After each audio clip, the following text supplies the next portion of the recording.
Michael's hands trembled as he gripped the steering wheel, staring at the eviction notice taped to his apartment door. The rain hammered against the windshield, blurring the words he'd already memorized 72 hours. That's all he had left.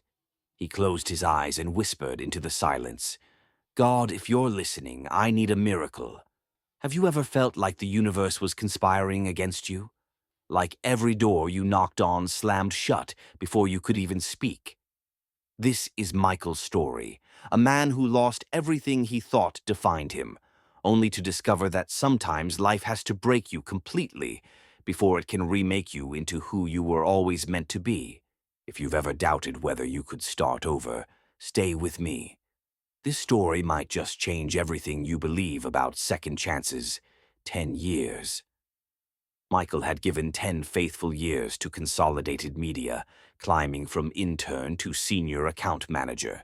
He knew every client by name, remembered their kids' birthdays, stayed late when projects demanded it. The company wasn't just his job, it was his identity. So, when the CEO gathered everyone in the conference room that Tuesday morning, Michael assumed it was another motivational speech about quarterly targets. Effective immediately, Consolidated Media is ceasing all operations. The words didn't register at first. Michael looked around at his colleagues, searching for the punchline that never came. His assistant, Jennifer, started crying.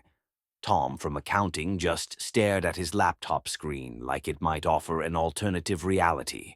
Within 2 hours, security was escorting them out with cardboard boxes and hollow promises about severance packages that would take months to process. That night, Michael updated his resume with confidence. 10 years of experience, solid references, multiple awards. He'd have offers within a week, but a week became 2, then 4, then 8. Every application vanished into the void. Every interview ended with the same scripted rejection. We've decided to move forward with other candidates. His savings account dwindled like sand through his fingers. First, the car payment bounced. Then the credit cards maxed out.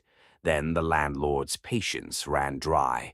His phone used to buzz constantly with messages, lunch invitations, networking opportunities. Now it sat silent on his kitchen counter, a dark mirror reflecting his new reality. Even his closest friends stopped calling. Success has a lot of companions. Failure is a lonely journey. Michael sat in his car outside his apartment complex, unable to face the eviction notice again. The rain created a cocoon of sound around him, drowning out the world he thought about his father, who'd worked 3 jobs to put him through college. "Make something of yourself," his father had said on his deathbed. "Make me proud." What would his father think of him now? Unemployed, broke, about to be homeless. "Maybe this is it," Michael whispered, his voice cracking. "Maybe my story ends here." He didn't sleep that night. Instead, he drove aimlessly through the city streets as dawn broke over the skyline, painting everything in shades of gold that felt like mockery. Beautiful mornings seemed cruel when your life was falling apart. He ended up in a neighborhood he didn't recognize, industrial buildings giving way to older homes with peeling paint and overgrown yards. That's when he saw it. A small building with faded blue paint and a hand-lettered sign hanging crookedly by the entrance. Hope Community Center. Volunteers desperately needed. Michael almost kept driving. What did he have to offer anyone when he couldn't even help himself? But something about that word, desperately, made him pull over. Maybe misery really did love company. Maybe being around other people's problems would make his own seem smaller. Or maybe he was just tired of being alone with his thoughts. Inside, the center smelled like industrial cleaner and coffee. A woman in her 60s looked up from a clipboard, her face creased with the kind of exhaustion that came from caring too much for too long. "Can I help you?" "The sign outside," Michael said. "You need volunteers." Her expression transformed like sunrise. "Can you start now?" That's how Michael found himself in a kitchen that had seen better decades, wearing a borrowed apron, serving breakfast to a line of people who looked as lost as he felt. An elderly man with kind eyes and trembling hands smiled at him. First time? Is it that obvious? You've got that look, like you don't know why you're here yet. The man's smile deepened. Don't worry, son. None of us did at first. The work was simple. Scoop eggs, add toast, smile, repeat. But something unexpected happened as the morning wore on. A young mother thanked him with tears in her eyes because it was the first meal her kids would have that day. A veteran missing his left arm told him a joke that actually made him laugh for the first time in months.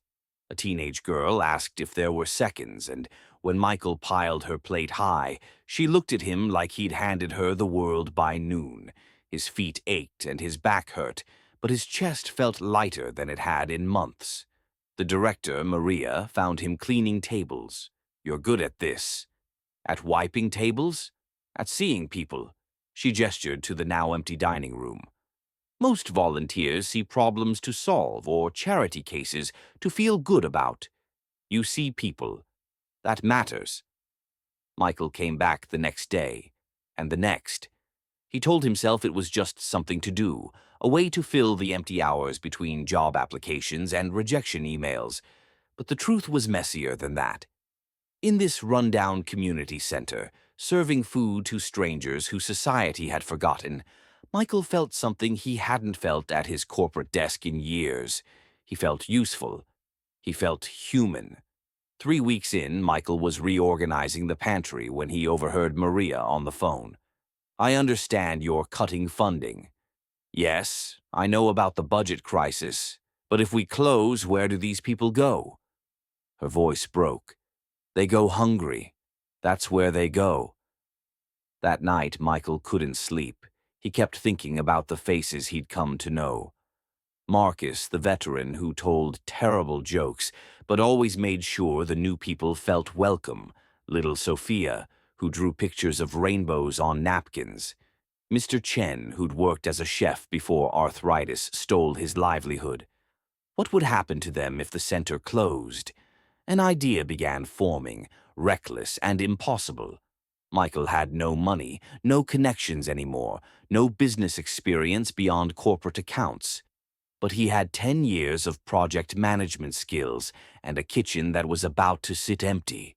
He had leftover food from local groceries that usually went to waste. And he had something else, something he'd lost at Consolidated Media. He had a reason to get up in the morning that had nothing to do with profit margins. He found Maria in her office at dawn. What if we started something? Not a charity, a community kitchen. Pay what you can. Use donated ingredients. Train volunteers. Serve real meals. No questions asked. No judgment. Just food and dignity. Maria studied him for a long moment. That's a beautiful dream, Michael. But dreams don't pay for permits and insurance and health inspections. What if I told you I've spent the last week researching every grant, every community funding program, every social enterprise model in the state? Michael pulled out his laptop, the same one that had sent out hundreds of failed job applications. What if I told you I've already drafted a business plan? I'd say you're either crazy or brilliant. Maybe both. They called it the second table.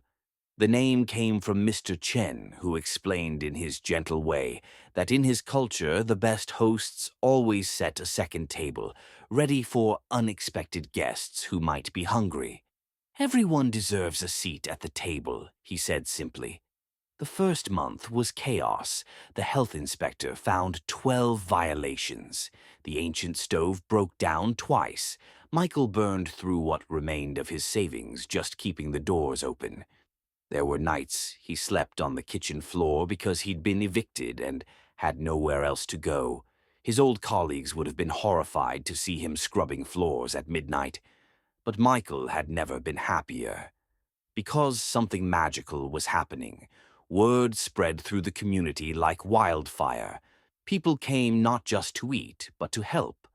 The young mother he'd served that first day started volunteering, teaching others her grandmother's recipes.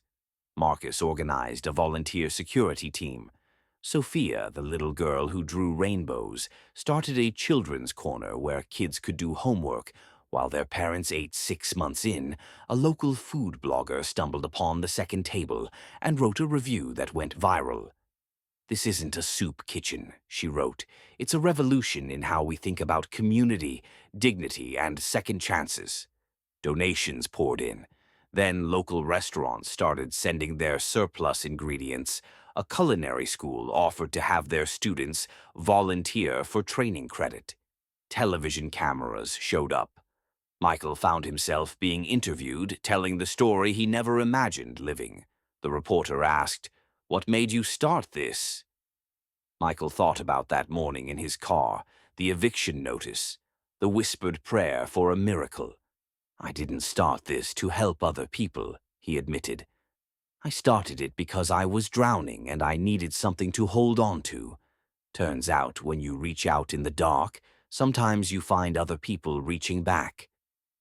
A year after he'd first walked through those doors, Michael stood in a hotel ballroom wearing a borrowed suit, accepting a community service award. The irony wasn't lost on him. These were the same people who'd ignored his job applications, who'd told him he wasn't qualified, who'd closed every door in his face. Now they were giving him a trophy and asking for photos.